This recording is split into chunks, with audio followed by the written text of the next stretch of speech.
Okay, it's 5:35. I'd like to get started. I want to start off once again announcing my colleague Sharon Johnson is interpreting into American Sign Language. I have her spotlighted in a yellow box. If you're unfamiliar with Zoom controls, in the top right corner of your screen is the word View. You can select Speaker if you'd like to see just Sharon on your screen. Or gallery if you'd like to see us all, and you'll see Sharon highlighted in a yellow box. And again, we have the live transcript available for you. You can turn on subtitles by selecting the live transcript button in the toolbar at the bottom of your screen. I'd like to introduce, in addition to Sharon, my colleague interpreting, I'm Colin Haney. I'm the Public Information Manager for City of San Jose Department of Transportation. I'm joined tonight by Rick Scott, who's the Deputy Director of Infrastructure Maintenance for the department, and Irene Ding, who's going to be doing most of the talking tonight. She's the project manager for this ADA transition plan update. We have several other DOT colleagues on the call tonight in case we get asked questions at the end of the meeting that we need their help with. A bit of housekeeping. We are going to ask you to save questions on the content till after Irene is done with her presentation. It's not very long. Though feel free to type questions into the chat if you're worried that you're going to forget them. I will read them after her presentation. But if you'd like us to repeat something that was just said or slow down, please feel free to either unmute and interrupt us or raise your hand, either on camera or using the raise hand reaction button. This meeting is scheduled till 7:30. I doubt we're going to need that much time, but I wanted to give us plenty of time to go through the content and any questions. And I am recording, although you should have all gotten that notice at the beginning when you logged in. Any questions before we get started with the presentation? Okay. Irene, I'm going to hand it over to you. Feel free to share your screen, and I'll be monitoring the chat as you go.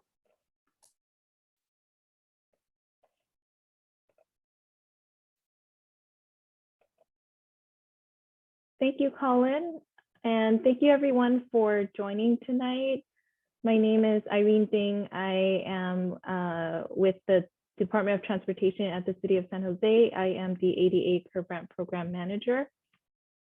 So for today's meeting, our objective is to inform you all, our community, about changes to our ADA transition plan. And this will pertain only to curb ramps. Other elements, ADA, will not be addressed here. Our other objective is also to take any comments and feedback that you have, and also any questions that you might have regarding our ADA transition plan. And also note that some of your comments we'll do our best to address, but it may not influence changes to our ADA transition plan. For today's agenda, I'll go over the history of our city's ADA program. Then I'll talk about our curb ramp construction progress, and then give you updates to what updates we made to our ADA transition plan. And then we'll open the floor to any comments and questions that you have. A little bit about the history of our city's ADA program. Many of you are probably familiar with the Americans with Disabilities Act, or ADA, was enacted in 1990. And what's relevant to us is Title II state and local governments. So this requires that cities evaluate their services and programs to determine if they are in compliance with ADA, and it prevents discriminating against people with disabilities. In 1994, the city performed an ADA self-evaluation, and they also implemented a citywide ADA transition plan. So this transition plan, it described the process and schedule for providing curb ramps and other public improvements throughout the city. It also instituted a process for citizens to request curb ramps be installed. And then in 2010, the 1994 ADA transition plan was updated and approved and adopted by the council. Specifically, this 2010 ADA transition plan identified procedures and priorities for building curb ramps. And they also set goals for building all curb ramps along major streets and public areas by 2020. And it also had a goal of making all sidewalks accessible by 2040. And here we are today in 2022, where we have drafted an amendment to that 2010 ADA transition plan update, and it focuses specifically on the curb ramps portions of the 2010 transition plan. So in summary, our amendment to the 2010 transition plan includes the information on our recent curb ramp inventory. It also describes in more detail our citizen request process for constructing curb ramps. And we also have a more defined schedule and plan for constructing all of our cities' ADA curb ramps and making them compliant.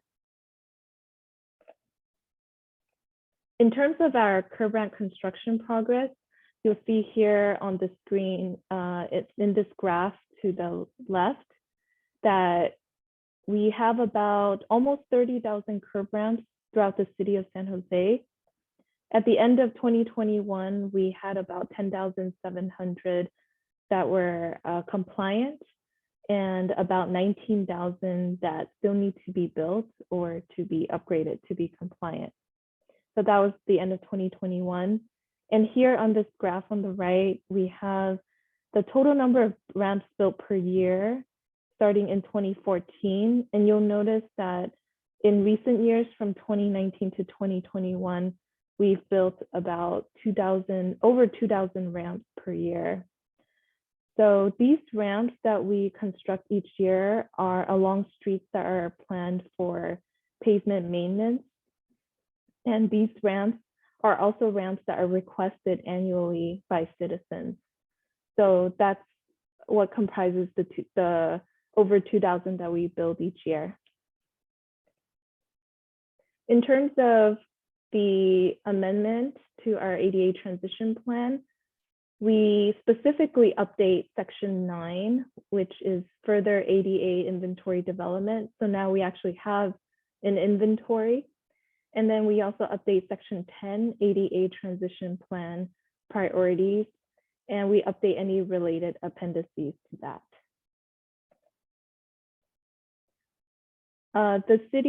So in terms of our city's curb ramp inventory from 2017 to 2018, we surveyed and collected all of the curb ramp data in the city. And that consisted of around 12,000 intersections and 29,700 curb ramp locations. So those 29,700 includes existing ramps and also missing ramps. Here in this image, you'll see a snapshot of our city hall. And these green dots here, they represent a single curb ramp on our inventory. And this is through our GIS application. So each of these points have information on the specific curb ramp location, the slopes, whether they're compliant or not. And so this is a snapshot of the 2018 inventory that we have. In this image here, you'll see the entire city of San Jose, and you'll also notice a lot of colored dots here. Each of these dots represent a curb ramp that was constructed from 2018 to present. So internally, we can see this as part of our DOT team. This is how we track what ramps we've constructed since 2018. And this is also how we track our progress. So this is available internally right now, but in the future, we want to make this publicly viewable on our city website. In addition to our inventory, we also categorize different ramp conditions in this amendment to the transition plan. We have 4 different categories of ramps. The first one is compliant ramp. So this is what's good. We have all the right slopes on the ramp. We have a good landing area. We have detectable warning surfaces, or also known as truncated domes, and also no tripping hazards. We also have the category called high barrier ramps. So these ramps are excessively steep in their slope, as you can see here, or here, would make it hard for wheelchair users to use. And these may also have tripping hazards and other things that prevent wheelchair users from using them well. We also have substandard ramps. So these kinds of ramps are in between a high barrier and a compliant ramp. These have less slopes that are less steep, but they may not be ADA compliant. And a lot of these ramps also don't have the truncated domes. So this is what we call a substandard ramp.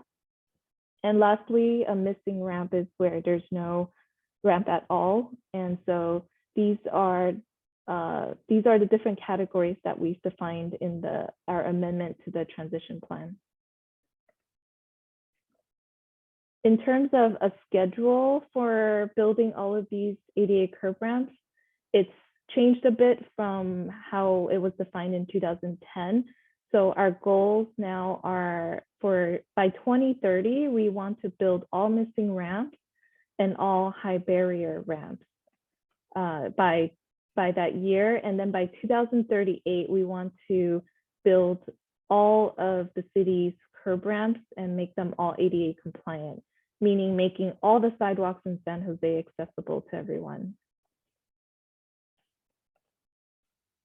And here is a forecast of our curb ramp construction. So you'll see here the year on the horizontal axis and the number of curb ramps on the vertical axis. The green line here represents ramps, number of ramps that are ADA compliant. The red line represents curb ramps that are high barrier ramps. Yellow are the substandard ramps, and the gray are the missing ramps. So we are here in 2021, end of 2021, beginning of 2022. As mentioned before, we have about 10,700 ramps that are compliant. So the total of these three other lines are about 19,000 more ramps to either build or to upgrade. And so with an average of 2,000 ramps built per year, we're going to see that we finish building all of our missing and high barrier ramps before our target, or around our target year of 2030. And we have some substandard ramps left to go after 2030. And we are aiming to finish by around here, complete building all of our ramps. And our goal for all ramps to be built and compliant is 2038. So we are projected to complete all of our curb ramps ahead of schedule. So lastly, we updated our transition plan to describe how to request curb ramps be built. This is our citizen request program. So what you would do is go on this website here. It's a long name, but you can also Google San Jose curb ramp request as well. So let me, and when you get to the website here, you can click on this button, request a curb ramp, and it will bring you to an application form where you fill out your name, your contact info, the curb ramp location, and also you can put down whether you or someone you know has a disability, because I'll show you in the next slide, we have a priority system for building ramps that are requested. So you can go on our website to request a curb ramp be built, or you can call this phone number 408-794-6463. This is our priority system for determining how we address curb ramp requests. So those that are made by citizens with a disability have the highest priority. And then we have priority 1 through priority 6. So priority 1 are locations near city government offices and facilities. Priority 2 are transportation corridors. Priority 3, hospitals, medical facilities, and similar. Priority 4 are places of public accommodation like commercial and business zones. Priority 5 are facilities with employers. And priority 6 are residential areas. That brings us to the end of this presentation. If you have any comments and questions, we can open up this time for that. If you would like, you can also email this email curbramp.request@sanjoseca.gov if you have questions after the meeting. Thanks, Irene. This is Colin Haney again. I'm going to first go into the chat. There were a couple comments and a question while you were presenting. Michelle Mashburn just wanted to point out that having our full build out of all the curb ramps in the city does not, pardon me, does not necessarily guarantee sidewalks are accessible to everyone. Michelle, do you want to let that comment stand, or did you want to unmute and explain a little more? I can unmute and explain a little bit more. I think it's important that anybody, sorry, I'll slow down too for the interpreter. I think it's important for anybody who's working in DOT to understand that barriers happen in many, many places. Colin, an example I think is that image that you commented on of mine that was on Mission next to the county building, where I can get on the curb ramp. However, I cannot go down that sidewalk, and instead I get halfway down the sidewalk, have to turn around and find an alternate route. So just be careful of what you're internally. You guys need to do some work on understanding what the ADA is, the many parts of the ADA, as well as the lived experience of people with disabilities. Because I have a curb ramp that was put in by request from DOT in front of my building, and it still does not ensure I have access to the street. So there's all of these variables that you just have to stay mindful of. And as soon as you think you're doing the best work possible, I know the law shifts and you have to shift with it. So if you stay with people with disabilities, you're going to get further ahead than, you know, immersing yourself totally in what the laws say. So just FYI. Yeah, thanks for that, Michelle. And I've shared that blog post you shared with me with a few people. I'm not sure if everybody on this call has seen it, but I can share it after the meeting with my colleagues. Ruthie Goldcorn asked, does any of this include the airport? Irene, is the airport, the sidewalks within the airport property itself, are they on our curb ramp map? Yes, those should be included as well. Right. Those were the only questions in the chat. Ruthie and Michelle, everyone else here is City of San Jose staff. Are there further questions you'd like to ask? This is Michelle. A quick question regarding, while this is like a beginning of a very focused ADA transition plan, is there still other elements that are in the works towards addressing the various other barriers that disabled people encounter in the city of San Jose? And then also, have you guys reached out to like the Vista Center and organizations like that so that you can also get the people to contribute on, you know, the blind experience of curb cuts and what they need? Because the other variable in this is making sure the stupid push button lights are accessible as well within the process of doing a corner dance. So there's a lot of variables. I'm wondering what the plans are to go into those other barriers that exist. I can start, this is Colin, I can start with your last question, which is, yes, we have reached out to Vista Center for the Blind. They were on the invite list for this meeting. And I got their contact actually from a colleague in our signals team who has worked with them before, specifically, I believe, on the push button issue. So we are in touch with them. And then your first question was essentially, are there other ADA transition plan elements that are on the horizon that we're going to be working on? Did I get that right? I'm not sure if we can answer that. Within DOT, you may know our the ADA transition plan affects us and Public Works and perhaps some other departments. I don't know. Rick, do you have any insight maybe? I don't. The process we've been working through here is very specific to the sections Irene mentioned pertaining to curb ramps. It's not to say that, you know, it's not due for a larger update or that another update couldn't be, you know, forthcoming, but that's not, I would not say that's on the immediate horizon right now. And if there are accessibility issues on sidewalk, we do have the Trees and Sidewalks group where concerns, at least for now, are best directed to alleviate any potential sidewalk issues where there is a sidewalk, but it might be inaccessible, blocked, or raised to impact mobility. That would be the proper way to make sure that that's reported. That email, is that Trees and Sidewalks at sanjoseca.gov? Yeah. Yep. I'm going to put that in the chat as well. Yeah. Yeah. But I think we acknowledge, you know, we're in the presentation, the scope of this conversation is rather limited. But again, this is a big city. It's a big, complicated city with lots of things that need to be worked on. I just remembered, I wanted to relay comments I got from another member of the community who called me. She couldn't make it to the meeting. And I promised her I would share her comments at the meeting.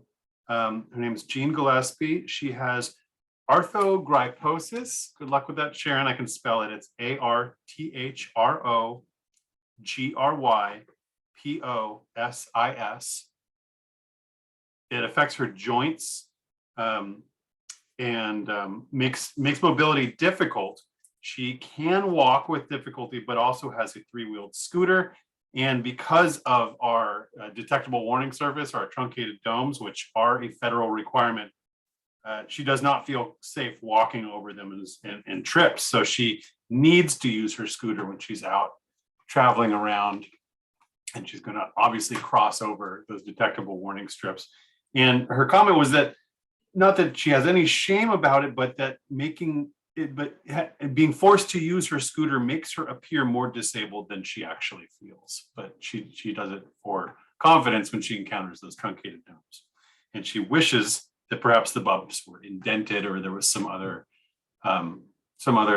technology for detectable warning surface. She and I discussed the fact that it is a federal requirement that we have very little, if any, influence over, especially now since the ADA rules have been implemented by cities all across the country. But we do understand that they don't work for everybody. Any other comments or questions? Oh, actually, my colleague Anthony Doe from Signals, I think, has a little more to offer on the push buttons. Sure. Evening, everyone. This is Anthony. I'm with the Signal Design team with TOT here. I know that you mentioned a question about APS or accessible pedestrian systems or signals. We do have an internal policy to install them at any new or any modified intersections that have signals. We have roughly close to 1,000 signals in San Jose, and I think we're slowly converting them over to the newer APS models that also have touchless capabilities for a few of them. So we're slowly transitioning towards that direction, but there is a funding shortfall that doesn't allow us to do it right off the bat. And we're definitely do not have a plan as Irene's team does, but we're definitely moving towards that direction of installing APS at every signalized intersection that we can.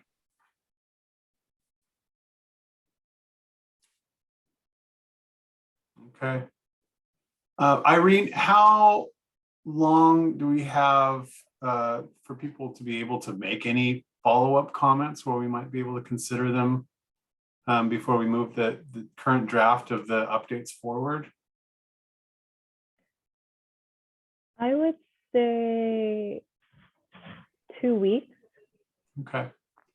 And I can send out an email to the group. I don't know. Yeah, we might have a little bit longer than that. You know, we're on track for just a little bit longer. You know, I want to. We're trying to get this adopted by the council around maybe September, August timeframe.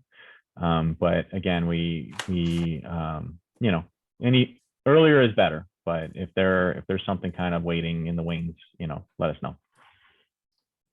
Okay. Any other comments or questions before I adjourn us? I'm going to put my email address in here. Colin Haney at sanjoseca.gov. That's COLINHEYNE at sanjoseca.gov.